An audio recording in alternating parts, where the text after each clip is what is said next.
This month has been the craziest on YouTube that I've ever experienced in my life. If you've been keeping up with the channel, you'll know I've been doing long form content once a week since I've started this channel. I've been doing a Doodle a Day series, which I started late August, where I take your comments and draw them in quick little sketches to just warm up a drawing. And on top of that, I participated in my first ever Inktober, but that wasn't enough. No, it wasn't enough to just be like, hey, you're doing all this. Here's 31 more daily drawings. Good luck. No, I decided to turn it into an overarching story. 3 days into the challenge, I decided that I was going to make Inktober a story, where each day progresses the plot a little bit further until we got to the end of the month. And I did it. I'm not trying to brag or like say how great I am, but I was able to keep up with all of that. And not just that, because on top of that, I was running the Feeding the Ducks podcast that I do with my father on a weekly basis. I started a video game channel with my friends, and I also made a music video for my friend who released a song this month.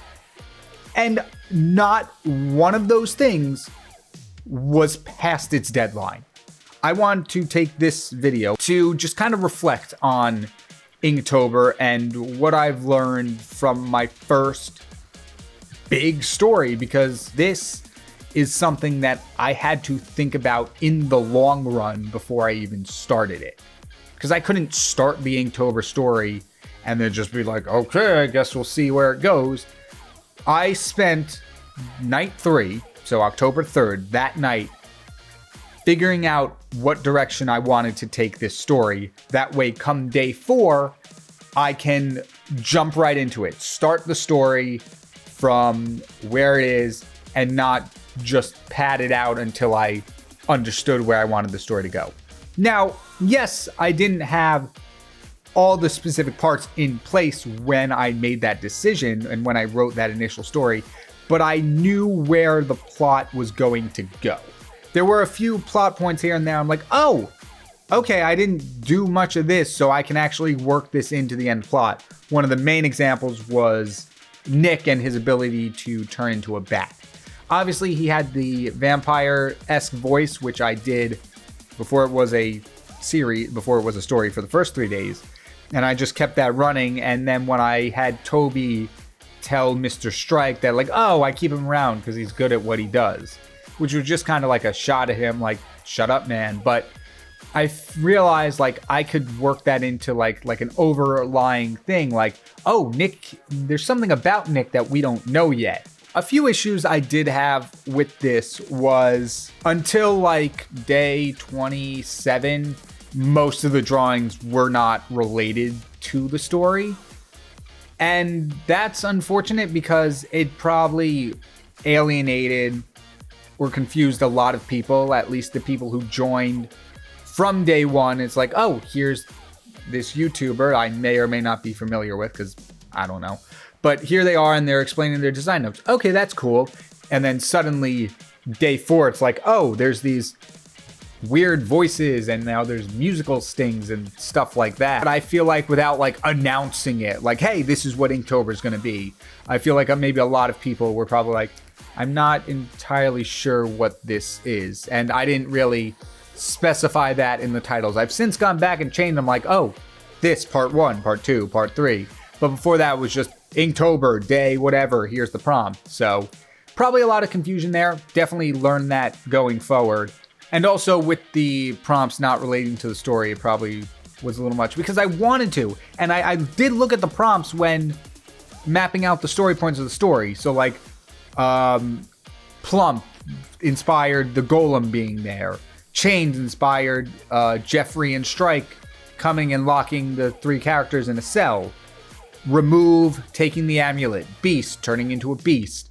Rush, the cave collapsing. Massive. Like all that inspired the story, but a lot of the earlier drawings, which still had some inspiration on the story, did not relate to that part of the plot. And even still, like, my thing was like, oh, well, it doesn't fit with this part of the plot that links with this prompt, so it makes no sense to draw something. But I for a few of them, like you could see that like there's the same general theme between the prompt and the story or the plot point. For example, like Shallow, I didn't have any of the characters wallowing through a lake with a torch, but it still had that same theme of adventure that lined up with that part of the plot. So although it wasn't explicitly related to the story, it still carried the same general vibe to it, which was cool. Unfortunately, it didn't do well views-wise, but I think that's just the nature of shorts. It's very sporadic. Like, some days got hundreds of views, but a lot of them averaged in like the double digits, which is a little discouraging. I will admit it was like, wow, that's rough.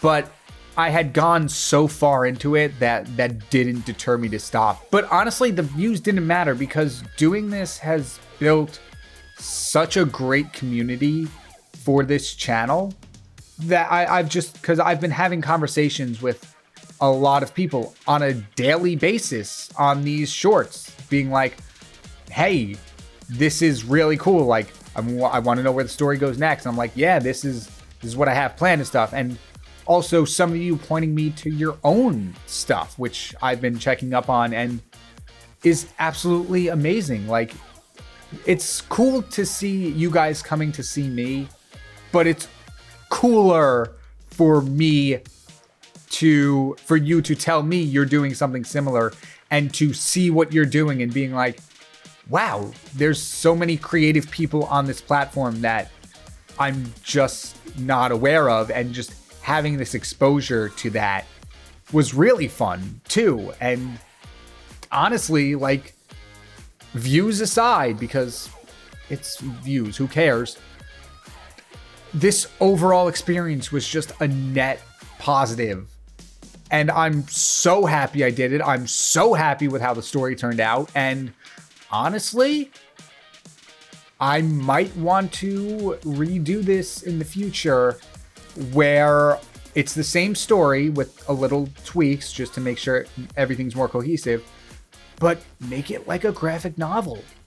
Like, do away with the Inktober prompts and then just draw out the scenes of what's happening. That would be awesome. I have the idea, but I have no plans on starting that anytime soon. And I will be, just because it's been one hectic month with just everything going on, I'm going to be taking a small little break. I'm not stopping really anything, but next week, instead of a new long form video, it's going to be the entire series of Inktober from start to finish, minus the first 3 days because those technically didn't count. But October 4th to October 30th is going to be one video, so you can just watch it all at once, just to give myself a little bit of a break period. I'm still going to be doing a doodle a day, but I'm just going to take a step back to kind of regroup with everything. But thank you all so much for watching. Like, I cannot express how fun this has been. And thank you all so much for the support.